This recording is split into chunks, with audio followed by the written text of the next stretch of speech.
ساڵتان لێبێت بینەرانی کورسات نیوز مناو ڕۆتۆفیقم لاڵخێمشەی بەرنامەی پانۆراما پێتان گەیشتینەوە و شۆخ ساکەین لەسەر هەوڵەکان بۆ ڕێخستنەوەی ڕێڕەوی نیشتیمانی لە پێناوەوەی کە خەڵکی کوردستان و هەرێمی کوردستان و ئەو سنوور و ئەو هەرێمەی کە بەدەستمان هێناوە لە ڕابردوودا بە خوێن و قوربانیدان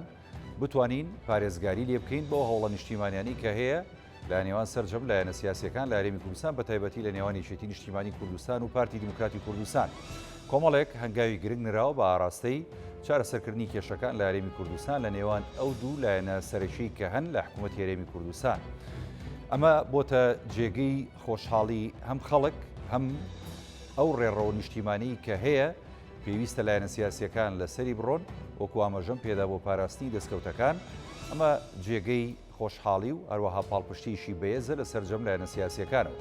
پێویستە هەرێمی کوردستان و لایەنە سیاسیەکان چۆن بۆ ئاراستە نیشتیمانیە کار بکەن بۆەوەی کە هەم خەڵکی کوردستان پارێزراو بێت هەم خاچی کوردستان پارێزراو بێت. ئەوەی کە لە ڕابردوودا بینیمان ینی کۆمەڵی هەنگاوی گرنگ بە ئاراستەی ئاشتەوایی نێوان لایەنە سیاسیەکان و هەروەها چارەسەرکردنی کێشەکانی یەکێتی و پارتی لە نێو حکوومەت و هەروەها ئەو پرسە هەڵپەسێردراوانی کە لە نێوان هەردوو لادا هەبوو بە تایبەتی مەسەلەکانی هەڵبژاردن و هەروەها کۆمەڵی بابەتی دیکەی گرنگتر ینی وردە گرێچۆرەکان خەریکە دەکرێنەوە. چی بکرێت بۆەوەی کە پاڵپشتی زیاتری ئەم ڕێڕەو نیشتیمانیە بکرێت لایەنە سیاسیەکان پێویستە چۆن ئەوانیش لەسەر خەت بن بۆ ئەم بابەتە گفتوگۆکەین لەم بارەیە بە میوانداری هەرێک لە میوانە بەڕێزەکانم برای بەڕێزمە کاکارزان سەباح کادری پارتی دیموکراتی کوردستان کە بەسپاسەوە لە شاری هەولێر لەگەڵمانە بەخێربی کاکارزان. هەروە برای بەڕێزمە کاگازات جۆڵا کادری پێشکەوتووی یەکێتی نیشتیمانی کوردستان بەسپاسەوە جەنابیشیان لە شاری هەولێرەوە لەگەڵمان. سەرەتا گەل لە کاکارزانەوە دەست پێ بکەین بۆ کادری پارتی دیموکراتی کوردستان. ئەو ئاراستەی کێستا هەیە کاکارزان بە ئاراستەی ڕێخستنەوەی یەکگوتاری و نێوماڵی کورد و چارەسەرکردنی کێشە و گرفتی نێوان لایەنە سیاسیەکان بە تایبەت نێوانی پارتی و یەکێتی ئەم هەنگاوە تا چەندە گرنگە و چۆن دەیبینن بەڕێستان؟ زۆر سپاسان دەکەم بۆم دەرفەتە بێگومان ئەم لێک نزیک بوونەوەی پارتی دیموکراتی کوردستان و یەکێتی نیشتیمانی کوردستان دەرەنجامی ئەو دەست پێشخەری بەڕێز سەرۆک مەسعود بارزانی بوو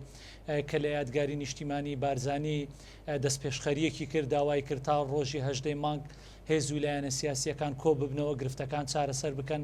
لە سەروی هەمویانەوە پارتی دیموکراتی کوردستان و یەکێتی نیشتیمانی کوردستان. سێ خاڵ زۆر گرنگ بوو لە دوایەوە دەست پێشخەریە. خاڵی یەکەم ئەوە بوو کە ئیرادەیەک هەیە لە نێوان پارتی دیموکراتی کوردستان و یەکێتی نیشتیمانی کوردستان بۆ ئەوەی کە ڕێککەوتن بکەن لێگەیشتن بکەن و لە یەکتری نزیک ببنەوە و ئەو مەودا دووریەیە کە لە ماوەی 6 مانگی ڕابردوو 5 مانگی ڕابردوو هەیە ئەو نەفەسە بەردەوامی پێ نەدرێ. ئەمە خۆی لە خۆیدا نیەتێکی زۆر باشە کە هەردوولا مەکتەب سیاسی هەردوولا کاریان لەسەر کردووە. خاڵی دواتر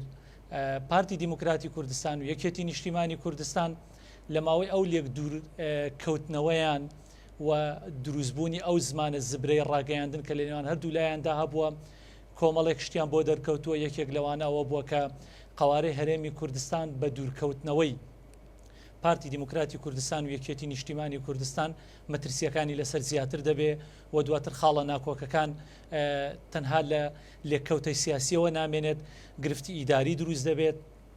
گرفتی ئەمنی دروست دەبێت بۆ بە حکمیەوەی کە واقعێکی ئیداری و سیاسی و ئەمنی لە هەرێمی کوردستان هەیە کە پارتی و یەکێتی بە حکمیەوەی کە زۆرینەی سیاسین لە هەرێمی کوردستاندا بە حکمیەوەی دامەزراوە گرنگی ئەمنیەکان و ئیداریەکان لە بەردەستیانایە ناتوانن بەبێ یەکتری ناتوانن لە دوورمەودای یەکتریدا ئەم گرفتانە چارەسەر بکەن. خاڵی سێم ئەوەی کە زۆر گرنگ بوو برادرانی یەکێتی نیشتیمانی کوردستان بە دڵێکی فراوانەوە بە بڕیارێکی دروستانەوە دەست پێشخەری جەنابی سەرۆک مەسعود بارزانیان وەرگرت و هاتنە پێشەوەیەکی باشیان هەبوو لە هەمووی دروستتر بڕیاری تیمی گەڕانەوەی تیم یەکێتی نیشتیمانی کوردستان بوو بۆ کۆبوونەوەکانی ئەنجومەنی وەزیران. بۆیە پێش هەموو لایەنێک دەبێت سوپاسی یەکێتی نیشتیمانی کوردستان بکرێت بەوەی کە ڕێزی بۆ بڕیارەکەی سەرۆک مەسعود بارزانی گرت و نەرمی نوان بۆ ئەوەی کە دەست پێشخەری بکرێت بۆ پێشوازیکردن لە شاندی باڵای مەکتەبی سیاسی پارتی دیموکراتی کوردستان. جگە لەو سێ خاڵە ئەگەر پارتی دیموکراتی کوردستان و یەکێتی نیشتیمانی کوردستان لە ماوەیەکی دیاریکراودا نەگەنە ڕێککەوتن بۆ بابەتی پرسی هەڵبژاردنەکان گەورەترین مەترسی لەسەر قواری هەرێمی کوردستان دروستبوونی بۆشاییەکی قانونیە کە 2 ڕۆژ پێش ئێستا 13 نوێنەرایەتی گەورەی وڵاتانی جیهان لە هەرێمی کوردستان بەیان نامەیان دەرکردووە و خودی ئەمریکیەکان جەختیان لەسەرەوە کردووەتەوە کە ئەگەر بێت و هەڵبژاردنەکان لە هەرێمی کوردستان نەکرێت قواری هەرێمی کوردستان تووشی کلێنێکی گەورەی یاسایی دەبێت. بۆیە ئەم هاتنە پێشەوەی پارتی و یەکێتی ئەم لێگەیشتنێ هەردوولا بۆ مەترسی دۆخەکە وای کردووە کە جۆرێک لە گەشتبینی جۆرێک لە دروستبوونی گفتوگۆ جگە لە نێوان پارتی و یەکێتی لە نێوان حزبەکانی دیکەش بێتە ئاراوە. ئەمە جێگای دەستخۆشیە ئەوەی کە دەمێنێتەوە هەنگاوی کرداریەکانە. بەڵێ دەستخۆش کاکارزان بەڕاستی کۆمەڵێک ینی خاڵی گرنگە دووروژان کاگازە جوڵانی یەکوی کاکارزان ئاماژەی پێدانی ئەم دەست پێشخەرانی کە هەیە لە ئێستاوە لە ڕابردووشدا لە هەرێمی کوردستان لەسەر ئاستی باڵای ینی پارت و لایەنە سیاسەکان بە تایبەتی لەسەر ئاستی باڵای یەشێتی و پارتی و لەلایەن هەردوو سەرۆکی ئەم دوو پارتەوە کراوە بۆ ئاشتەوایی نێوماڵی کورد و بە تایبەتی چارەسەرکردنی کێشەکانی نێوان یەشێتی و پارتی یخۆی لە خۆیدا دانیشتن و لێک نزیکبوونەوەی ئەم دوو لایەنە سەرەکی هەرێمی کوردستان دەستکەوتە و دواتر پاراستنی دەستکەوتەکانە. جەناب دۆکو کادرێکی پێشکەوتوی یەکێتی نیشتیمانی کوردستان هەنگاوەکانی ئاشتەوایی لە هەرێمی کوردستان چۆن دەبینی؟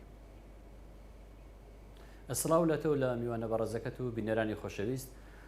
لە ڕاستیدا ئەم دەست پێشخەریەی بەڕێزکە کە مەسعود بارزانی لە کاتێکی زۆر گونجاو بوو و پێویستە ئەم دەست پێشخەریە بە هەند هەربژیرێ و هەموو هێزلایەنەکان بە پیر بانگاوازەکە و یان پێش نیازەکەی بەڕێزیانەوە بێن چونکە بارودۆخی هەرێمی کوردستان لە ئێستادا لە هەموو کات زیاتر پێویستی بە یەکڕێزی و تەبایی نێوماڵی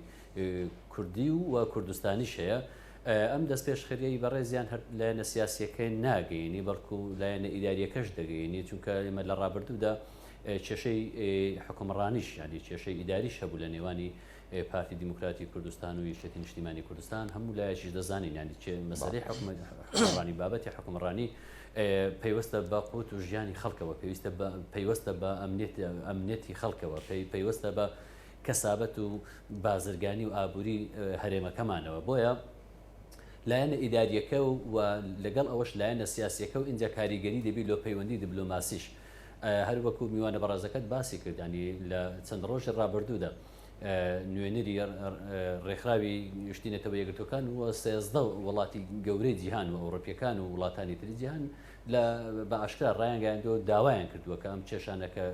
کۆتایی پێبێ و نزیکبوونەوەی لایەنی سیاسیەکان هەبێ و هەڵبژاردن ئەم جارەیان دوانەکەوێ و ئەو پەیوەندیانەی کە هەن پەیوەندی لەسەر بنەمای ڕاست و دروست و هەمیشەیی بێ و گرفتەکان ئەو گرفتانی کە هەن کۆتاییان پێبێ گرفتی تر دروست نەبێ و هەرێم و بەغداش ینی بەرەو نزیکبوونەوەی زیاتر بچی و ئەوان ئامادەی خۆیان دەربڕیوە و دەستخۆشییان لەم ئاڕاستە کارکرد نەکردووە لەم بەرەو پێشچوونەی نێوان لایەنە سیاسیەکان کردووە و ئەم دەست پێشخەریەی کاک مەسعودیشان بەرز نرخاندووە. بۆیە هیچ لایەنێک نییە بە بڕوای من ئێستا لە هەرێمی کوردستان تا ئێستاش نەمزانیوە لایەنێکی سیاسی هەبێ پێچەوانەی ئەم دەست پێشخەریە یان پێچەوانەی ئەم نزیکبوونەوە تیمی یەکێتی و پارتی لە حکوومەت کە ئەو کارێکی چاک بە هەموو لایەکان دڵیان پێخۆشە و خەڵکیش زۆر دڵی بەمەخۆشە چونکە وەکو گوتم پەیوەستە بە ژیانی تاک بە تاچی خەڵکی کوردستانەوە. ئەمە لە ڕووە ناوخۆیەکەی و لە ڕووە دەرەچێکەشەوە بەڕاستی ئێمە لە ڕابردوو ئەزمموی ئەومان هەبوو کاتێک لە دوای ڕێفراندۆمەکە بینیمان کە کۆمەڵگای نێودەوڵەتی پشتی لە ئێمە کرد بارودۆخی هەرێمی کوردستان چی لێ بەسەر هات هەم لە ڕووی سەربازی و لە ڕووی ئەمنی و لە ڕووی پەیوەندی دیبلۆماسی و لە ڕووی ئابووریشەوە ئەمە بینیمان حتا گرفت دروست بوو لە ناوخۆی هەرێمی کوردستانیشەوە. بۆیە گرینگە هەرێمی کوردستان بتوانانی بەڵانسی پەیوەندە دیبلۆماسیەکان لەگەڵ وڵاتانی کاریگەر و دۆست و هاوپەیمان لەگە هەرێمی کوردستان ڕابگرێت. ئەم دەست پێشخەریە و ئەم نزیک بوونەوە سیاسی و ئیداریەی هەرێمی کوردستان لە ئێستادا موقعی هەرێمی کوردستان و حکوومەتی هەرێمی کوردستان و دەسەڵاتی سیاسی لە هەرێمی کوردستان بەهێز دەکات بەرامبەر بە بەغدا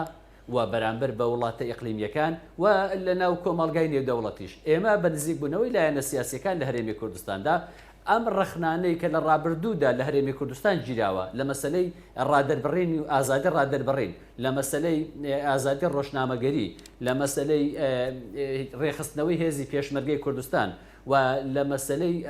ڕێککەوتنمان لەگەڵ بەغدا عنی ئەو ناکۆچانەی لەگە هەرێم و بەغدا هەن چونکە هەمیشە لە ڕابردوودا دوو ئاڕاستە هەبوو دوو جۆر بیرکردنەوە هەبوو بەرامبەر بە بەغدا ڕەنگە پارتی دیموکراتی کوردستان بە جۆرێک ڕێیەکی هەبووەوە یەکێتی بۆ چوونێکی تری هەبووە سەبارەت بە بەغدا ئەمانە وا دەکا ئەم حاڵەتە هەم لە هەرێمی کوردستان لە حکومڕانی هەرێمی کوردستان کە پەیوەستە بە ناوخۆی خۆمانەوە بارودۆخەکی تازە بێتە ئاراوە و پەیوەندی نێوان خەڵک و حکوومەتی هەرێمی کوردستان پەیوەندێکی بەهێز بێ کە لێن نەمێنێتەوە و خەڵک دڵی بەم دامەزراوە حکوومەتە خۆش بێ و پشتیوانی حکوومەتەکە بکە و لە ڕووی سیاسیشەوە بەڕاستی چەقبەستووی سیاسی کۆتایی پێدێ دیسان لا لە سیاسەکان دەتوانن باشتر زاڵ بن بەسەر هەموو ئەو مەترسی و گرفتانەی کە ڕوبەڕووی هەرێمی کوردستان دەبێتەوە چ لەسەر ئاستی قوارەی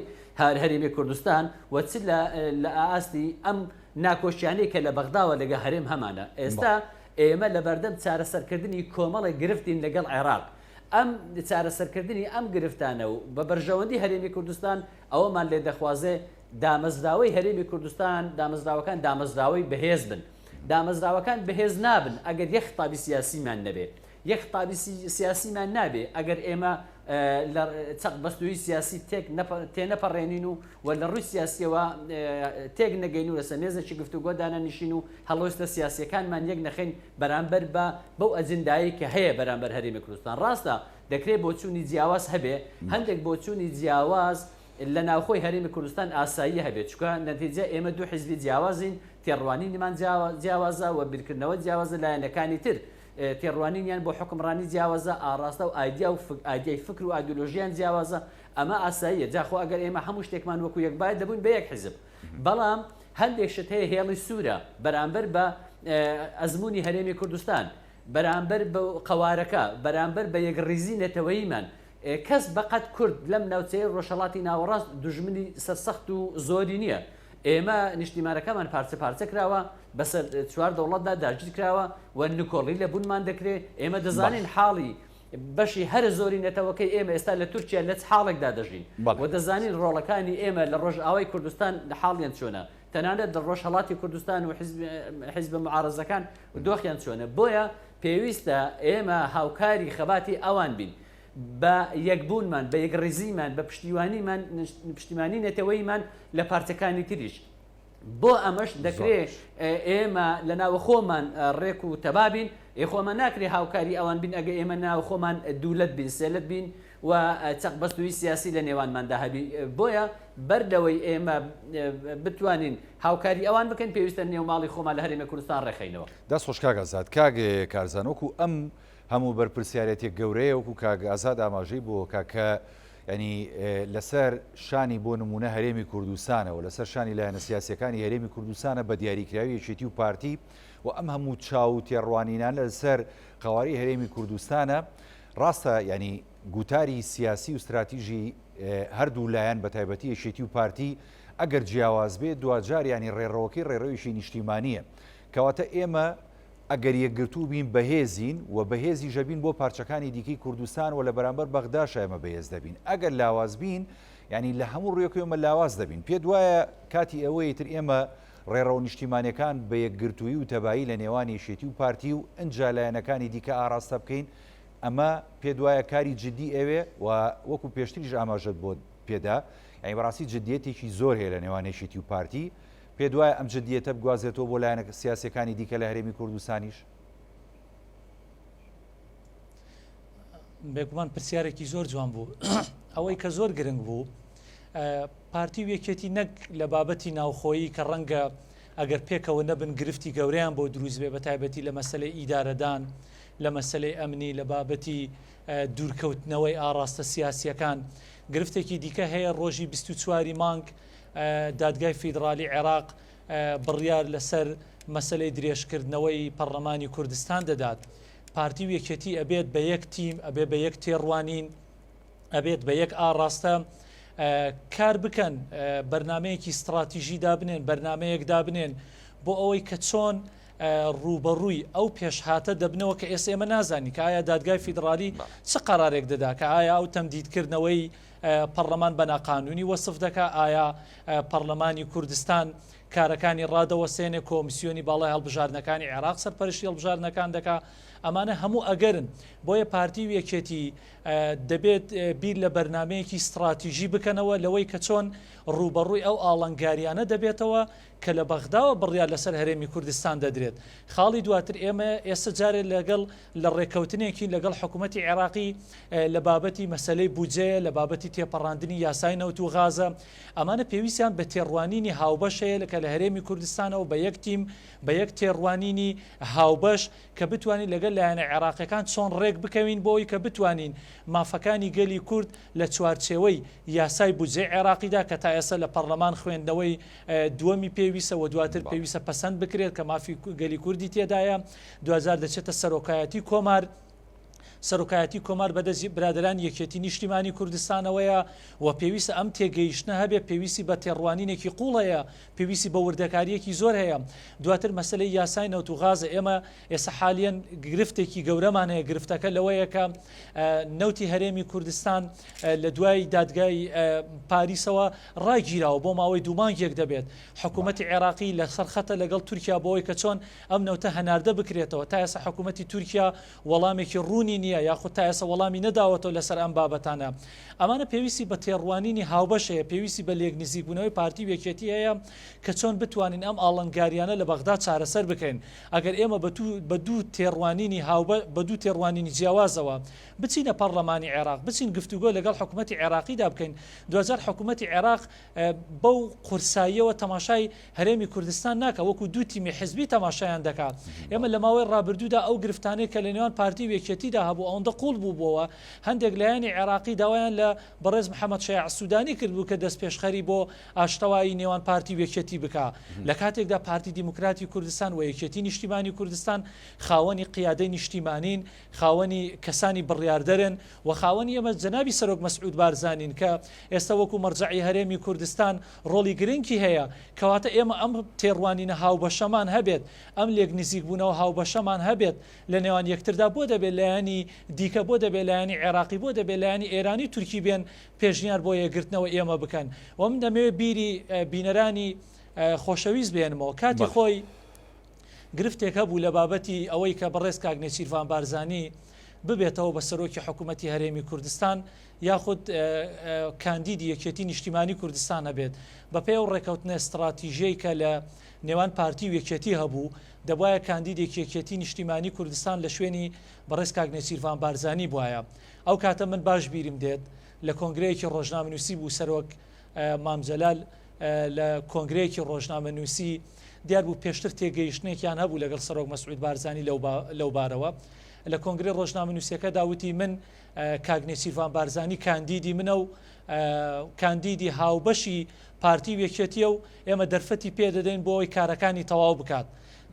طبعاً یەکێک لە هۆکارەکانی سەرکەوتنی بەڕێز کاک نێچیروان بارزانی لەو مەرحەلەیەدا ئەوە بوو کە یەکێتیەکان زیاتر لە پارتی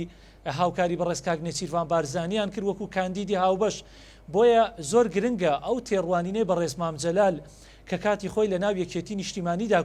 هەیبوو ئێستا بەڕێز کاک قوبات تاڵەبانی و بەڕێز کاک پاڤێڵ تاڵەبانی هەمان تێڕوانینی بەڕێز مامجەلالیان هەبێت بۆ بەڕێز کاک مەسرور بارزانی بەهێزبوونی کاک مەسرور بارزانی بریتە لە پشتیوانیکردنی یەکێتی نیشتیمانی کوردستان لە جێبەجێکردنی ئەو بەرنامەی کە لە پەرلەمانی کوردستان دەنگی لەسەرداوە و دواتریش بیریشمان نەچێت ئەو بەرنامەی کە ئێستا بەڕێز کاک مەسرور بارزانی جێبەجێ دەکات 2000 بە ڕەزامەندی برادەرانی بزوتنەوەی گۆڕان بە ڕەزامەندی یەکێتی نیشتیمانی کوردستان واتە کاری هاوبەشی کابینەی حکوومەتی بەڕێز کاک مەسرور بارزانی هەمان ئەو تێڕوانینەیە ئەو دەنگدانەیە کە بەڕێز بزوتنەوەی گۆڕان یەکێتی نیشتیمانی کوردستان دەنگیان بۆ داوە کۆمەڵێک هەنگاوی گرنگ لەلایەن هەم جەنابی سەرۆکوەزیران هەم جەنابی جێگیری سەرۆکوەزیران نراوە بە ئاراسی ئەوەی کە ینی کێشەکان لە نێو ئەنجومەنی وەزیران بە هەردوو تیم ئەجا لەگەڵ تیمی بزوتنەوەی گۆڕان چارەسەر بکەن و کۆمەڵێک بابەتی گرنگیان کردوتە نیشتیمانی و هەروەها سیادی ئەمە بەڕاستی بەلای خەڵکەوە هەم جێگەی خۆشحاڵیە ئەم یانیەوە تا ئەو تەبایی دروست کرد کە لە نێوان یەکێتی و پارتی و ئەجا بزوتنەوەی گۆڕان و دواتری ژەنێوە لایەنەکانی دیکە مەبەست بوو لە ڕابردوو کە بێتە ئاراوە ئەم هەنگاویان چۆنە بین بە تایبەتی لە ڕووی حکومداریەوە بۆ ئێستای هەرێمی کوردستان بۆم قۆناغا. طبعا من وەکو کادیرێکی پارتی دیموکراتی کوردستان و ماوەی 15 ساڵێکیش دەبێت کاری ڕۆژنامەنووسی دەکەم کەم تا زۆر ئاڕا و بۆچوونەکانم لە ناو خەڵکدا دیارن وەکو کادیرێک وەکو ڕۆژنامەنووسێک دەستخۆشی لە بەڕێز کاقوبات تاڵەبانی دەکەم. کاقوبات تاڵەبانی هەنگاوێکی گرنگینە توانی ئەو بەستەڵەکەی کە دروست بوو لە بابەتی تێڕوانینی سیاسی لە نێوان پارتی وێکێتی بڕیاردانی بۆ گەڕانەوەی بۆ کۆبوونەوەی ئەنجومەنی وەزیران ڕێزگرتن بوو لە بڕیارەکەی سەرۆک مەسعود بارزانی. لێرە دەستخۆشی لە کاقوبا دەکەم لە تیمی یەکێتی نیشتیمانی کوردستانەکەم. یەکێتی نیشتیمانی کوردستان ڕۆڵی گرنگی هەیە ڕۆڵی بەهێزی هەیە لە ئیدارەدانی هەرێمی کوردستان لە ئیدارەدانی حکوومەتی هەرێمی کوردستان. هەر کاتێک دامەزراوەکانی هەرێمی کوردستان بەهێز بکرێت پێویستە یەکێتی نیشتیمانی کوردستان پشتیوانی بکات. هەر کاتێک ئاڵۆزی لە ئیدارەدانی هەرێمی کوردستان هەبێ ئاڵۆزی سیاسی هەبێت دڵنیای هەموو قیادەی یەکێتی نیشتیمانی کوردستان و کادیر و ئەندامان یەکێتی نیشتیمانی کوردستانەکەمەوە یەکێتی لە گێژاوی سیاسیدا لە ئاڵۆزی سیاسیدا هەمیشە قەتی زەمێنێ لە ناو سلێمانیدا نەبێ نیەتی یەکێتی نیشتیمانی کوردستان ئەوە بێ کە سیاست لە سلێمانیدا بکات. بۆ ئەم خاڵە پێویستی بە یەک شت هەیە پێویستی بەوە هەیە کە هاوکاری تیمی پارتی دیموکراتی کوردستان بکات لە ئیدارەدانی حکوومەتی هەرێمی کوردستان کە ئەمە خاڵێکی زۆر گرنگە بە دوورکەوتنەوەی یەکێتی نیشتیمانی کوردستان لە تیمی حکوومەت بۆشاییەکی گەورە دروست بێت. بۆیە ئێمە هیوادارین بابەتی بەڕێز قوبات تاڵەبانی کە بڕیاریدا بێتەوە ناو کۆبوونەوەکانی ئەنجومەنی وەزیران ئەمە سەقفی داواکاریەکانمان ئێمە زۆر زۆرە هیوادارین بێئومێدمان نەکەن تیمی یەکێتی نیشتیمانی کوردستان یەکێتی نیشتیمانی کوردستان لەوەی کە ئەم ئاشتەوایی کە ئێستا لە نێوان پارتی وێکێتی دروست بووە دوازار ئێمە بێهیوا بکاتەوە. ئەو گفتوگویانەی کە ئێستا لە نێوان پارتی وێکێتی هەیە لە بابەتی هەڵبژاردنەکان لە بابەتی پێکاتەکان لە بابەتی کۆمیسیۆن لە بابەتی کەیسی تیرۆرەکان ئەمانە هەمویان پێویستی بەوە هەیە کە دڵنیاییەکە بێت پێشڤەچوونێکە بێت هەر بۆ تەکمیلەکردنی پرسیارەکەی بەڕێزت. ئەمە لێرەوە دەستخۆشی لە بزوتنەوەی گۆڕانیش بکەم هەرچەنە من لە ڕابردوودا بەڕاستی ڕخنەی زۆر جددیم لە شێوەی کارکردنی بزوتنەوەی گۆڕان هەبووە بەڵام بیرمان نەچێت لەو کاتێک کە یەکێتی و پارتی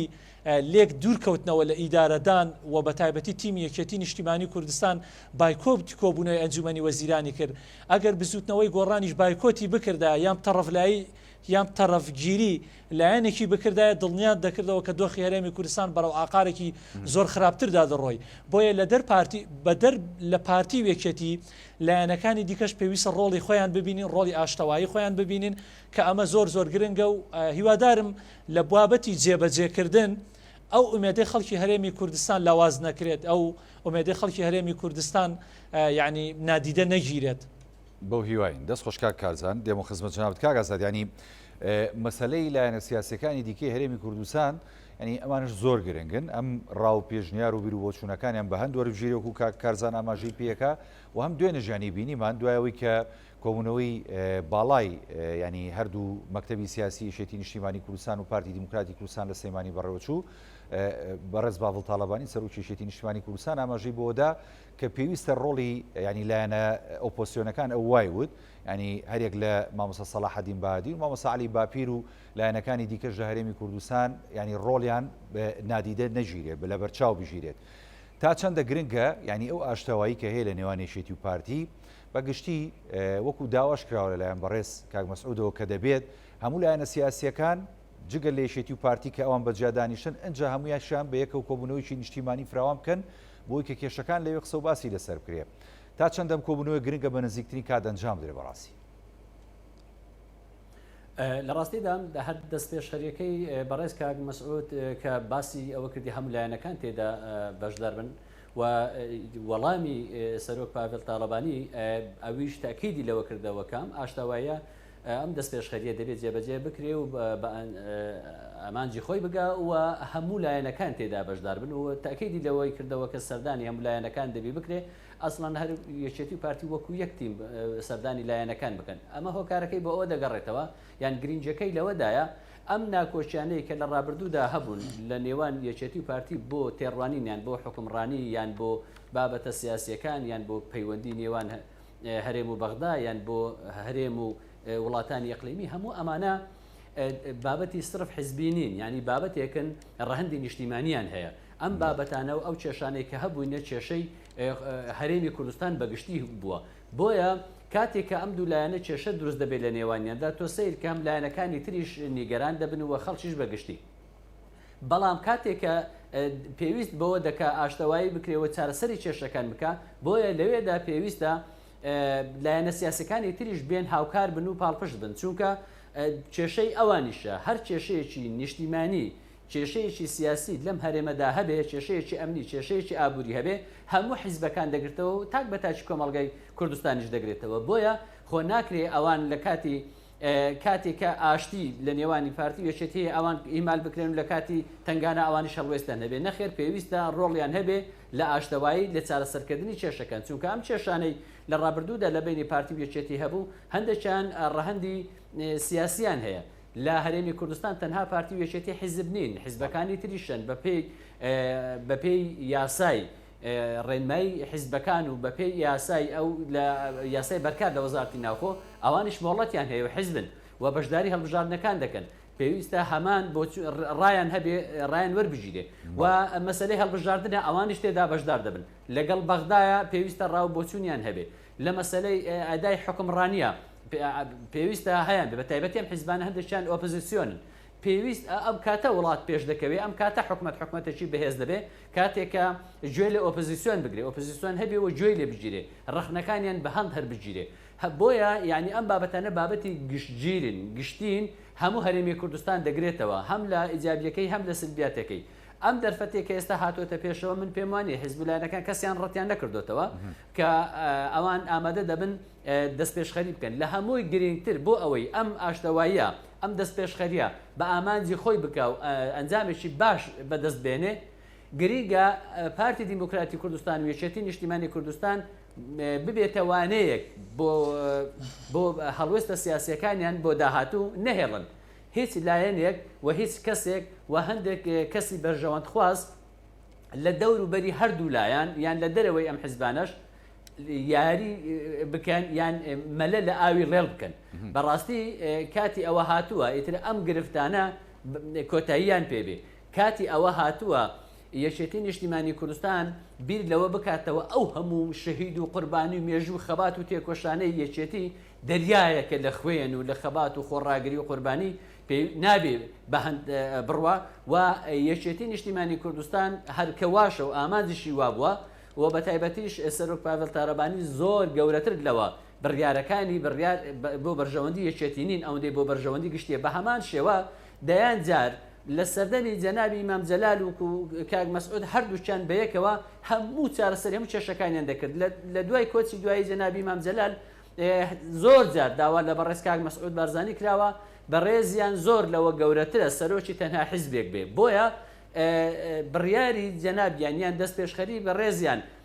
بۆ هەرێمی کوردستان دەبێت بە هەند هەربژگیرێ بەوەی نەک لە بەرژەوەندی حیزبێک لە بەرژەوەندی هەموو کوردستان ببیندرێ و هەموو لایەنەکانیش بەمە خۆیان هەموو لایەنەکانی تر چەند جار داوایان لە جەنابی کاک مەسعود کردووە توانای هەیە دەتوانێت پێویستە بەم ڕۆڵە هەڵبستێ ئەمە ئەوە دەگەینێکە فعلا پشتیوانیە لەم هەڵوێستەی ئێستای کاک مەسعود کە هەڵوێستێکی نیشتیمانیە و دەستپێشخەرێکی زۆر گرینگە پەیوەستە بە چارەنووسی هەرێمەکەمانەوە بە مێژووی قوربانی گەلەکەمانەوە و پارتی دیموکراتی کوردستانیش و هەم جەنابی کاک مەسعود و خۆی و بنەماڵەکەی و خەبات و مێژیان و هەم حیزبەکەشی تاریخێکی دوور و درێژیان هەیە من پێم وایە ئەوانیش واش بیر دەکەنەوە دەبێ واش بێ بەرژەوەندی گشتی هەرێمی کوردستان و نەتەوە و نیشتیمانەکەمان لەسەروی بەرژەوەندی پارتی دیموکراتی کوردستان ببینن بۆیە ئەم ئاڕاستەی کە ئێستا ئەوان گرتووتیانە بەر ئاڕاستەیەکی ڕاست و دروستە پێویستە پشتیوانی بکرێت دەستخۆشیان لێ بکرێت بەوەی کە ئەم گرفتانە کۆتاییان پێبێ ناکرێت چیتر بەرژەوەندی حزبی زاڵ بکرێت بەسەر بەرژەوەندی گشتی نەتەوەی ئەزمونونەکەمان مەترسی بێتە سەر چونکە دڵنیابە نە بەغدا نە وڵاتانی تری ئیقلیمی ڕحمان پێناکەن و لەگەڵ ئەوانین ئەم ئەزمونە گەشە بکە بەڵکو لەگەڵ ئەوان ئەزمونونەکە لەبار برن و لە تەڵەدان زۆر هەنگاو لە بەردەستیانە زۆر بەرنامەجیش و ئەجندایان هەیە بۆ لاوازکردن لە ناوبردننی ئەم ئەزمونە بە تێکچوون و لاوازبوونی ئەزمونونەکە پارتیش و یەکێتیش و لایەنەکانی تریش زەرمەند دەبن بێتالی ڕەنجی چەندین ساڵی خوێنی هەزاران شەهیدی ئەم گەلە بەفیڕۆ بە هەدەر دەچێت ئەو کات چێ دەبێتە خاوەنی لە دەستدانی ئەم ئەزمونە چێ خۆی دەکاتە خاوەنی بۆیە کاتی ئەوە هاتووە ئێمە ماڵی خۆمان ڕێکخینەوە بەرامبەر بە مەترسیەکان بە یەکدەستی بوەستی دەست خۆشکاگازات کا کارزانانی خەڵک و چاودێرانی سیاسی و تا خودیانی کادرانی هێشێتی و پارتیش ینی قۆناغەکە بە قۆناغێکی ئێستیارە بین و لە دوای دەست پێشخەرەکەی بەڕێز مەسعود بارزانی سەرۆکی پارتی دیموکراتی کوردستان و دەست پێشخەرانەی پێشتر کە لەلایەن سەرۆکی یەکێتی نیشتیمانی کوردستان بەڕێز باڵ تاالبانی هەبوو بۆ ئاشتەوایی و یەخستنەوەی نێوماڵی کورد و گوتاری یەکێتی و پارتی ینی ئەوتا بە قۆناغێکی مێژووی گرنگ لە ئێستای هەرێمی کوردستانی دەبینن بۆ چونکە ناوچەکە هەمووی ینی بە کۆمەڵێک ئاڵنگاری قورسدا تێپەڕەبێت ئەگەر ئێمەی کورد وەلایەنە سیاسەکان خۆمانی بۆ ئامادە نەکەین دەکەوینە نێو بەرداشی ئەو زلێزانی کە هەیە لە دنیا و ئەو کێشە و ینی ئاڵنگاری قورسانی کە لە دەوروبەریشمان ڕۆدا لەوە چێمە بەرگەی نەگرین وەکو هەرێمیی پشکۆلی سەر بە عراقێکی فیدرال کەواتە قۆناغەکە و دەرفەتەکە هاتۆتە پێشەوە پێویستە ئێمە چۆن زیاتر پاڵپشتی و پتەوی پێ بکەین ئەمە وەکو دوا پرسیار بۆ جەنابتان کاکازانجا. بەڵێ وەڵاهی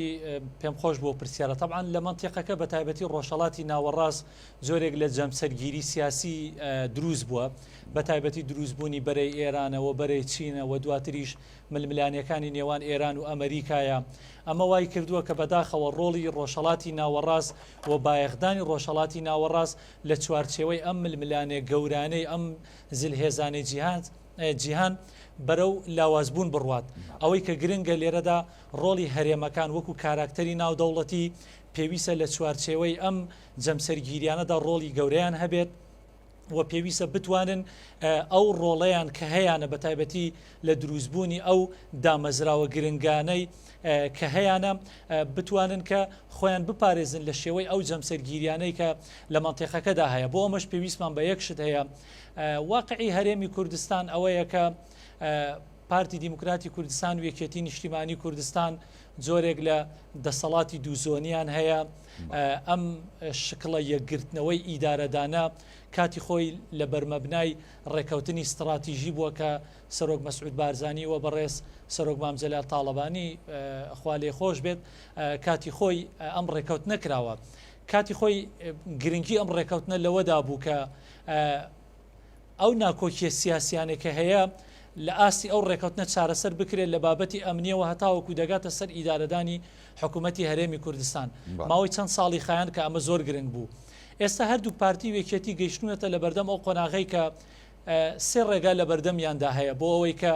ڕوبەڕووی و ئاڵنگاریانە ببنەوە کە وەکو تەحەدا لە منتیقەکە لە بەردەمیانە یەک ئەوەیە یام دەبێت ڕێکەوتنی استراتیژی بە شێوەیەکی جیاواز نوێ بکرێتەوە لە نێوانیاندا خاڵەکان و ئەو بڕگە و مادانەی کە لە ڕێکەوتنەکەدا هەن بە یەکەوە دابنیشن دووبارە هەمواری بکەنەوە و ڕێکەوتنی لەسەر بکەن و 2000 ببێتە ڕێکەوتنێکی استراتیژی بۆ ئیدارەدانی هەرێمی کوردستان دوو ئەگەر ئەو ڕێکەوتنە لەگەڵ بارودۆخی ئێستای سیاسی و منتیقەکە ناگونجێت با ڕێکەوتنێکی سیاسی نوێ لە نێوان پارتی و یەکێتی بکرێت ئەوەندەی من بزانم لە کۆبوونەوەی دوایی مەکتەبی سیاسی پارتی و یەکێتی ئەم پێشنیارە هەبووە کە هەردوو لە کار لەسەر دروستکردنی پرۆژەیەکی سیاسی بکەن بۆ ئەوەی کە وەکو ڕێکەوتنێکی استراتیژی حتا ئەگەر هێز و لایەنە سیاسیەکانی دیکەش ئامادە بن بێن ئەم ڕێکەوتنەوە جێبەجێ بکرێت ئەمە کاتی خۆی لە ساڵی 2010 و لە ساڵی 2014 و 2010 و لە ساڵی 2021 ئەم گرفتە کە ئێستا لە نێوان پارتی و یەکێتی هەیە لە ناو ماڵی شیعە هەبوو ناوماڵی شیعە بە دروستکردنی ئەنجومەنێکی باڵا کە ئێستا هەیە لە ناو خۆیاندا گرفتەکەیان چارەسەر کرد دەکرێت پارتی و یەکێتیش بیر لەم ئەنجومەنە بکەنەوە خاڵی سێم ئەگەر بێت و ئەم ڕێکەوتنە سیاسیەش نەکرێت دەکرێت لێگەیشتنێکی قوڵی هاوبەش هەبێت لە نێوان هەردوو لایەندا بۆ ئەوەی لەم قۆناغەدا زۆرێک لە تێپەڕبوون هەبێت کە بۆ ئەوی گرفتەکان نەیەنە پێشەوە ئەوەی کە من بزانم لەسەر سێ بابەت لیژنەی هاوبەش پێکێنراوە گەشتبینم بەوەی کە پارتی و یەکێتی بتوانن لە بابەتی کەیسی تیرۆرکردن لە بابەتی ئیدارەدان لە بابەتی مەسلەی دارایی ئەمانە لە ڕێگەی ئەم لیژنانەوە بگەنە ڕێکەوتن بەڵام پێویست ئەوەش بۆ خەڵکی هەرێمی کوردستان ڕوون بکرێتەوە نابێت سەقفی یعنی سەقفی ئومێدەکەمان ئەوەندە زۆر بێت بەم کۆبوونەوەی پارتی و یەکێتی پێمان وابێ هەموو گرفتەکان چارەسەر بوون من پێم وایە خاڵی ناکۆکی گەورە هەیە لە نێوان پارتی و یەکێتی ئەگەر بێت و لەسەر ئاستی سەرکردایەتی هەردوو لە بەجددی ڕێکەوتنی کۆنکرێتی لەسەر نەکرێت من پێم وایە گرفتەکان دووبارە دەبێتەوە بۆ لەبەرەوەی ئەم کۆبوونەوانە بەشێکی پرۆتۆکۆلیە بەشێکی بۆ هێورکردنەوەی دۆخەکەی بەشێکی لێگەیشتە ئەوەی کە ئێمە دەمانەوێت وەکو کادیران وەکو هاوڵاتیانی هەرێمی کوردستان ڕێکەوتنی کۆنکرێتیە ئەم ڕێکەوتنە کۆنکرێتیە پارتی و یەکێتی دەخاتە بەردەم بەرپرسیارەتێکی گەورەوە بۆ لەبەرەوەی قۆناغەکە وامان لێ دەخوازێت کە پێویستە لەمە دوای ئیدارەیەکی بەهێز لە هەرێمی کوردستانە بکەین کە ئەمە زۆر گرنگە بیریشمان نەچێت حکوومەتی عێراقی دەسەڵاتدارانی عێراق خەریکی خۆڕێخستنەوەن ئەگەر ئەمڕۆ بابەتی ڕێکەوتنی نەوتیان لەگەڵ هەرێمی کوردستانە کردبێ سبەی ڕۆژ لەگەڵ ئەمریکیەکانە ڕەنگە گفتوگۆ لەسەرەوە بکەن بۆچی ئەمریکیەکان هاوکاری هێزی هەرێمی کوردستان دەکەن لە کاتێکدا دوو هێزی جیاوازی حزبی هەیە کەواتە لێرە ئیشکالێکی قانونیمان بۆ دروستە بێ ڕەنگە لە ڕووی کۆمەلگای نێودەوڵەتیشەوە بەتایبەتی وەزارەتی دیفاعی ئەمریکی ئەمە قبول نەکات پێویستی بەمە هەیە ئەم دامەزراوە گرنگە بڕیاری جەریانە بڕیاری گرنگی پارتی وێکێتی کە ئەم دامەزراوانە ڕێک بخرێنەوە بکرێتە دامەزراوەی نیشتیمانی وەپەلەی تێدا بکرێت ئەگەر ئەمە نەکرێت من پێم وایە برینەکان ساڕێژ نابێت وڵا دەست خۆشکا کارزانانی کۆمەڵی خاڵی گرنگە دووروژان کەمانە بەڕاستی وەکو جەناب دامەژەت پێدا ئێوەی کادرانی حیزب لە پارتی وێکێتی ینی پێویستە لەسەر ئاستی باڵا لەسەر و جۆتان لێ بژیرەوە پێشنیارانە هەمووی خاڵی جدین و لە پێناو بەرژەوەندی هەم خەڵکی کوردستان هەم هەرێمی کوردستان هەم خودی یەکێتی و پارتیشە بەبێ جیاوازی کاگەزات دو قسەی جەنابیشە بەڵام بە کورتی سوپاس دەکەم لە ڕاستیدا دەمێکە باس لە ڕێکەوتنی یان تازەکردنەوەی ڕێکەوتنی استراتیژی لە نێوان پارتی دیموکراتی کوردستان و یەکێتی نیشتیمانی کوردستان دەکرێتەوە بە فعلیش ڕاستە کاتی هاتووە چونکە ئەم ڕێکەوتنەی لە 2005ەوە تا کۆمڕۆکە لێرە و لێوێ کاری پێکراوە دەتوانین بڵێ خەلەلی تێدا هەبووە یعنی ئەم ڕێکەوتنە لە ئێستا ڕێکەوتنی استراتیژی لە ئێستادا توینوی واقعەکە و توینی خەڵک ناشتێنێ و توینی کادیرانی هەردوو لاژ ناشتێنێ بۆیە پێویستی بە ئەبدێت هەیە ئەم ڕێکەوتنەکە پێویستە فرەلایەن بێ چونکە یەکێتی و پارتی جگەلەوەی کە حکومڕانی هەرێمی کوردستان دەکەن بەرپرسیارەتیان لە ئەستۆدای بارودۆخەکەش زۆر گۆڕایانی ئەو کاتانێکە ئەم ڕێکەوتنی 2005 کرا لە 2007ەوە چوە بواری جێبەجێکردن و ینی تا ئێستا بەردەوامی هەیە بەڵام ئێستا بارودۆخەکە جیاوازە ئێستا حکوومەتی عراقی ئەو کات حکوومەتی عراقی لاواز بوو کورد بەهێز بوو بەڵام لە ئێستادا حکوومەتی عراقی بەهێزە و ئێمە لاوازین بۆیە زۆرن ئەو گرفتانەی کە لە نێوان هەرێمی کوردستان و یان ئەم مەترسیانە زۆرن کە لە هەرێمی کوردستان ئێستا بوونیان هەیە ئەم مەترسیانە ناڕەونەوە و مەترسیەکان زیاتر دەبن ئەگەر بێت و ئەم ڕێکەوتنە استراتیژیە یان ڕێکەوتنی تازە لە نێوان پارتی دیموکراتی کوردستان و یەکێتی نیشتیمانی کوردستان نەکرێت بە تایبەت ئەم دوو لایەنە خۆ دەکرێت لایەنەکانی تریشی تێدا بێ ڕێکەوتنەکە دەکرێت چەند لایەنێکی هەبی هەندێک لایەن کە هێڵی سوورن ڕەهەندی نیشتیمانی و نەتەوەیان هەیە دەبێت ئەوانە وە خۆی جێبەجێ بکرێن و پارێزراو بن ئەوانە بەرژەوەندی باڵای نەتەوەی و نیشتیمانین و پێویستە هەموو لایەنەکان پشتیوانی بکەن بەڵام هەندێکی تر هەن مەسەن ڕێکەوتنی سیاسی یان ڕێکەوتنی ئیدارین پێویستە ئەوانەش جێبەجێ بکرێن لە ڕابردوودا زۆر ڕێکەوتن هەبووە تەنانەت ئەم حکومەتی کابینەی نوێی ئێستا کە پێکاتووە پارتی و یەکێتی و گۆڕانی تێدا لە نێوانی یەکێتی و پارتی دوو ڕێکەوتن هەیە ڕێکەوتنێکی ئیداری و ڕێکەوتنێکی سیاسی هەیە بەداخەوە ئەم ڕێکەوتنە ڕەنگە وەکو پێویست جێبەجێ نەکراوی بۆیە گرفتەکان زیاتر ساڵ لە دوای ساڵ گەورەتر بوون تا گەویشتە ئەم بارودۆخەی بەم دوای لێکەوتەوە کە لە ڕووی سیاسی تەواو دابڕانوە لە ڕووی ئیداریشەوە تا ئاستێک چەندمان جێگانی تیمی یەکێتی کارەکانی خۆی هەڵبەسەر هەموو ئەمانە پێمان دەڵێن ئێمە دەبێت دەرس لەم بابەتە وەربگرین لە ڕابردوو وەربگرین نەهێڵن جارێکی ئەمانە ڕوو بداتەوە ئەمەش بەچی دەکرێت بەوە دەکرێت کە فعلا ڕێکەوتنی تازە بکەین و یەکتری بخوێنینەوە هیچمان نەمانەوەی لا یەکەیتر ئاوت بکەین و یان حسابی بۆ نەکەین ئێمە هەین نەپارتی دەتوانی یەکێتی بسڕێتەوە نە یەکێتیش دەتوانی ڕۆڵ و کاریگەری پارتی لە بەرچاو نەگرێ و نێسڕێتەوە بۆیە گرینگە بەرژەوەندی نەتەوەی لە بەرچاو بژیرێ و ئەم دوو حیزبەت دانیشتن چارەسەری کێشەکان بکەن بە ڕێکەوتنێکی تازە گەلی کوردستان پارێزراو بکەن و خەڵکەکەشی دڵخۆش بکەن زۆر سوپاس بۆ برایانی بەڕێزم کاگازا جۆڵا کادری پێشکەوتوی یەکێتی نیشتیمانی کوردستان برای بەڕێزمان کاکارزە سەباح کادری پارتی دیموکراتی کوردستان کە بۆ سپاسەوە لە شاری هەولێر میوانی پانۆراما بوون بەڵێ بینەرانی بەڕێز ئێوە شاد و سەرکەوتوون خواتانەکە